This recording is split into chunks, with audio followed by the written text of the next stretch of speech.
Hello student, success mania में आपका स्वागत है। हम लोग मिडिवल हिस्ट्री को पढ़ रहे थे, मध्यकालीन भारत को पढ़ रहे थे और हम लोगों ने दो टॉपिक को डिस्कस कर लिया था। पहला टॉपिक मोहम्मद बिन कासिम, सेकंड टॉपिक महमूद गजनवी। इसके बाद हम जो टॉपिक पढ़ेंगे वो पढ़ेंगे मोहम्मद गौरी के बारे में। मोहम्मद गौरी के बारे में इसमें कुछ मैंने पॉइंट आपके लिए लिखे हुए हैं जो कि मुझे डिस्कस करने हैं कि कैसे ये भारत में आक्रमण करने आया। ठीक है, तो स्टार्ट करते हैं। इसमें सबसे पहला पॉइंट है इसका पूरा नाम। सबसे पहला पॉइंट है इसका पूरा नाम कि ये इसका पूरा नाम क्या था। इसका पूरा नाम मोइनुद्दीन मोहम्मद बिन साम गौरे था। मोइनुद्दीन मोहम्मद बिन साम गौरे। सेकंड पॉइंट जो मैंने आपके लिए लिखा है, इसने अपना पहला अभियान जो चलाया था, इसने पहला जो जीता था वो 1175 में मुल्तान और सिंध को जीता था। उसके बाद 1176 में इसने गुजरात को अपने कब्जे में किया था। अब गुजरात को इसने अपने कब्जे में करने का इसका मैं एक छोटा सा एक रीजन बता रहा हूं, आप इस पे ध्यान दीजिए।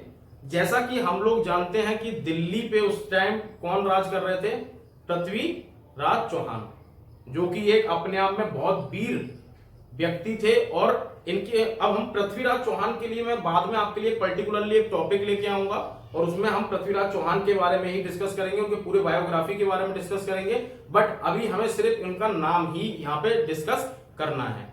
ठीक है, तो इसको पता था कि उनको हराना बहुत मुश्किल काम है और बहुत ज्यादा डिफिकल्टी उनको हराने में होगी। इसने उसी में एक छोटा सा प्लान बनाया, क्योंकि हमारे भारत में एक प्रॉब्लम थी उस समय, हमारे भारत में यूनिटी नहीं थी। हमारा भारत छोटे छोटे प्रांतों में बटा हुआ था और उस पे हर एक प्रांतों में अलग अलग राजा शासन कर रहे थे।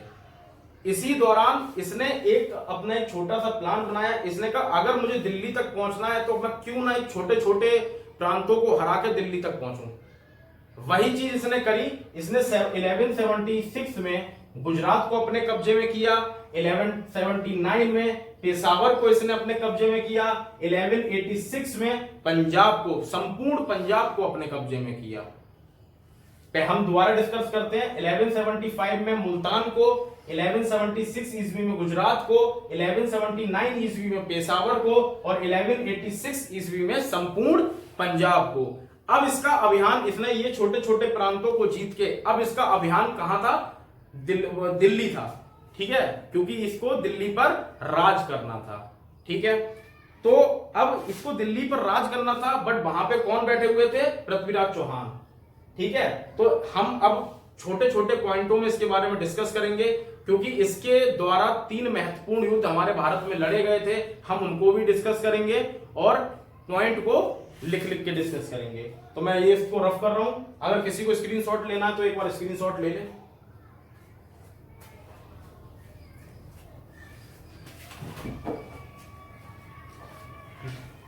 हो गया।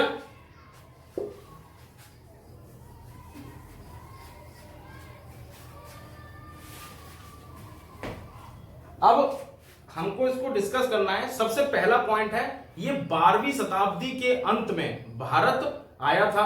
मतलब 12वीं शताब्दी के अंत में ये भारत आया था और इसके द्वारा 3 महत्वपूर्ण युद्ध लड़े गए और हम उसको यहां पे डिस्कस करेंगे। मतलब मैंने यहां पे लिखूं तो इसके द्वारा 3 महत्वपूर्ण युद्ध लड़े गए। ठीक है, इसके द्वारा 3 महत्वपूर्ण युद्ध लड़े गए। अब हम उन 3 महत्वपूर्ण युद्ध के बारे में जानेंगे।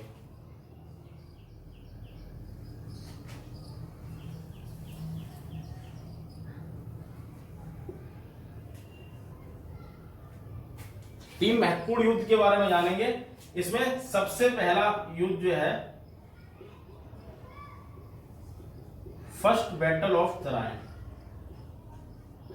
First battle of Tarain second battle of Tarain, या प्रथम युद्ध, तराइन का प्रथम युद्ध, तराइन का द्वितीय युद्ध, और बैटल ऑफ चांदावर, बैटल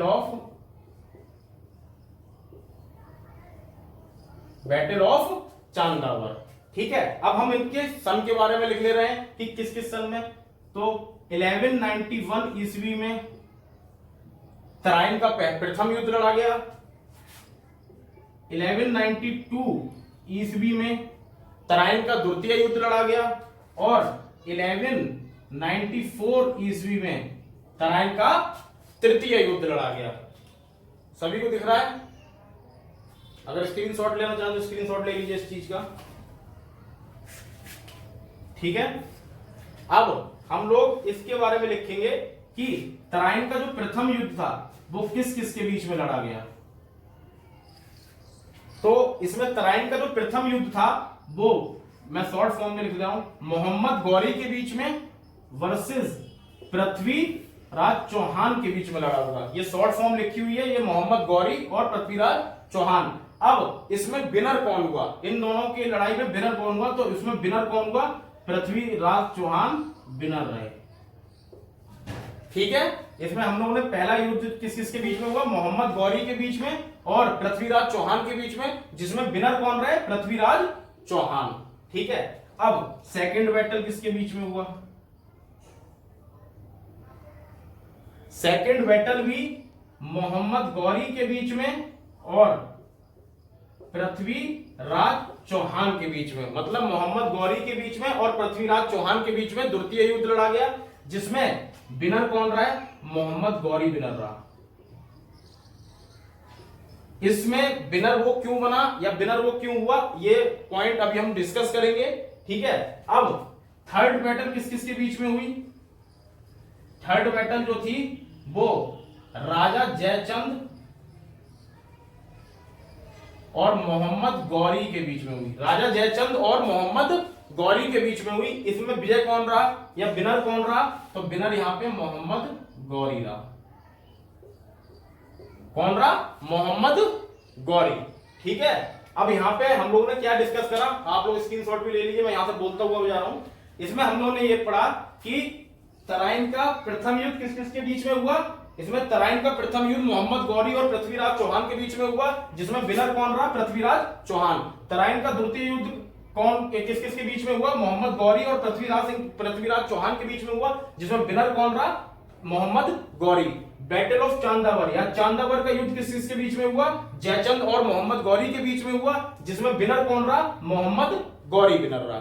ठीक है, अब कुछ पॉइंट हैं या कुछ इंपॉर्टेंट पॉइंट हैं जो हम लोगों को पता होना चाहिए, और पेपर पॉइंट ऑफ व्यू से मेन बात मैं अपने हर लेक्चर में आपसे यही बात बोल रहा हूं, हमको पूरा ज्यादा राम कथा नहीं पढ़नी है, हमको सटीक पढ़ना है, जिससे कि हम जब क्वेश्चंस आए हमारे सामने तो वो चीज सॉल्व होनी चाहिए। अब देखिए, इसके बाद कुछ पॉइंट हैं जो कि आपको डिस्कस करने चाहिए, मतलब आपको पता होना चाहिए। उसमें सबसे पहला जो पॉइंट है जो आपको पता होना चाहिए कि जब पृथ्वीराज तराइन का द्वितीय युद्ध हो रहा था, और आप ये बात हम भी मतलब आप ये बात जानते भी होंगे कि हमारे भारत पर आक्रमण या दिल्ली सल्तनत पर आक्रमण, दिल्ली सल्तनत कह रहा हूं सॉरी, हमारे भारत पर आक्रमण मोहम्मद गौरी ने 17 बार आक्रमण किया था, वो पराजित हुआ था। इसके बाद 18वीं बार में वो जीता था, जो कि था तराइन का द्वितीय युद्ध। अब तराइन का द्वितीय युद्ध जो था वो मोहम्मद गौरी और पृथ्वीराज चौहान के बीच में लड़ा गया, बट उसमें मोहम्मद गौरी को किसका समर्थन प्राप्त हुआ? मोहम्मद गौरी को राजा जयचंद का समर्थन प्राप्त हुआ। ठीक है, इसके उसमें मतलब इसके पॉइंट में भी एक हिस्ट्री है, बट वो हिस्ट्री आपको तब क्लियर होगी जब मैं एक पर्टिकुलरली पृथ्वीराज चौहान का लेक्चर पढ़ाऊंगा, जो कि होगा बायोग्राफी ऑफ पृथ्वीराज चौहान, जिसमें उनके जन्म से लेकर युद्ध अभियान हर चीज का आपको उसमें लेक्चर में मैं पढ़ाऊंगा, तब आपको क्लियर होगी। ठीक है, बट अभी हम मोहम्मद गौरी के बारे में पढ़ रहे हैं, हमें पेपर पॉइंट ऑफ व्यू से पढ़ना है कि मोहम्मद गौरी के बेस पे अगर आपसे कोई क्वेश्चन पूछा जाए तो वो आपको उस टाइम आपको पता होना चाहिए। तो हम लोगों ने पहला पॉइंट ये हम लोग को याद रखना है कि मोहम्मद गौरी या तराइन के द्वितीय युद्ध में मोहम्मद गौरी को किसका समर्थन प्राप्त हुआ? राजा जयचंद का, राजा जयचंद का। ठीक है, अब इसके बाद नेक्स्ट पॉइंट हमको पढ़ना है कि चांदावर के युद्ध में मोहम्मद गौरी ने राजा जयचंद को ही पराजित कर दिया था। ठीक है, अब तीसरा पॉइंट जो हमको पढ़ना है वो तीसरा पॉइंट ये पढ़ना है कि मोहम्मद गौरी के द्वारा एक सिक्का चलाया गया या सिक्के चलाए गए जो किसके थे? लक्ष्मी के। किसके थे? मां लक्ष्मी के। अब यहां से आपको एक ये क्वेश्चन पूछा जाएगा कि ऐसा पहला कौन व्यक्ति हुआ जिसके द्वारा लक्ष्मी के सिक्के चलाए गए थे? तो कौन होगा? मोहम्मद गौरी। दूसरी चीज, इसके साथ इसका सेनापति आया था जिसका नाम था बख्तियार खिलजी।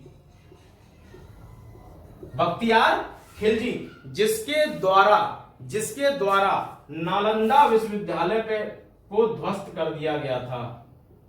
नालंदा विश्वविद्यालय को क्या कर दिया गया था? जला दिया गया था। और हमारे कितने कितने पुराने ग्रंथ थे वो सब जल के राख हो गए। और कहा जाता है कि 2 से 3 महीने तक उससे लपट निकलती रही थी, मतलब आग लगी रही थी। ठीक है, तो आप सोचिए कितने ग्रंथ हमारे उसमें होंगे और कितने विद्वान लोगों के ग्रंथ हमारे वहां पे रखे होंगे और उनके द्वारा वो पूरा चीज ध्वस्त कर दी गई।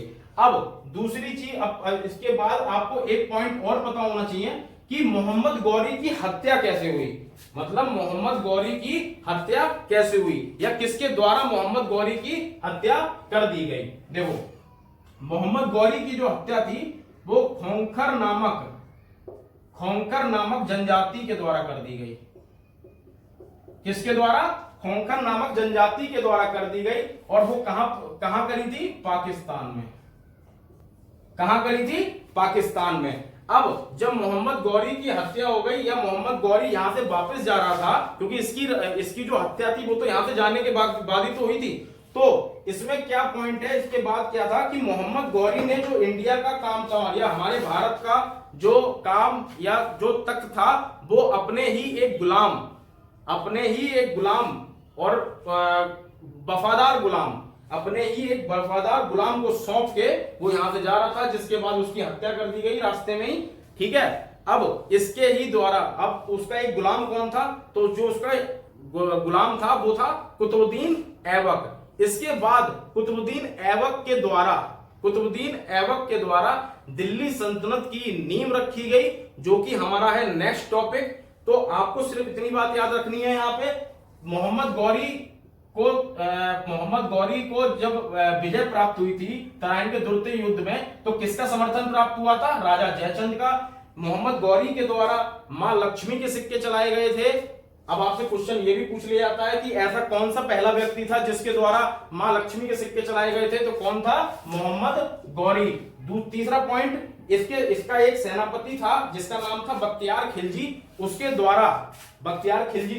द्वारा नालंदा विश्वविद्यालय को ध्वस्त कर दिया गया था या जला दिया गया था। और हमारे बहुत से विद्वानों के द्वारा हमारे नालंदा विश्वविद्यालय में ग्रंथ रखे हुए थे, वो सब जल के राख हो गए। अब आपसे कोई पूछे, एक पॉइंट आप यहाँ पे एक और लिख सकते हैं कि मोहम्मद गौरी की जो हत्या थी वो 1206 ईस्वी में हुई थी।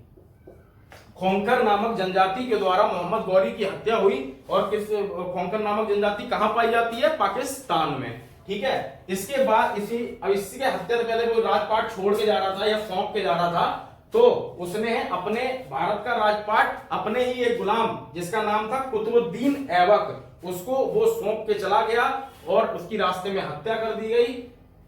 और कुतुबुद्दीन ऐबक के द्वारा दिल्ली सल्तनत की स्थापना कर दी गई, जो है हमारा नेक्स्ट टॉपिक, और वो हम पढ़ेंगे कल। ठीक है, अब देखिए हम लोग क्या है ना, हम लोग सटीक पढ़ रहे हैं और इंपॉर्टेंट पॉइंट पढ़ रहे हैं। अब दिल्ली सल्तनत से पहले जितना भी क्वेश्चन बैंक होगा वो आपको हमारा टेलीग्राम लिंक डिस्क्रिप्शन बॉक्स में दिया जाता है, उसको आप ज्वाइन करिए और जितने भी पीडीएफ होगी साथ के साथ आप क्वेश्चंस को करते रहेंगे ना, तो उसमें आपको ये मालूम पड़ेगा कि इस लेक्चर से हम लोगों ने क्या गेन किया। ठीक है, लाइक करिए, सब्सक्राइब करिए।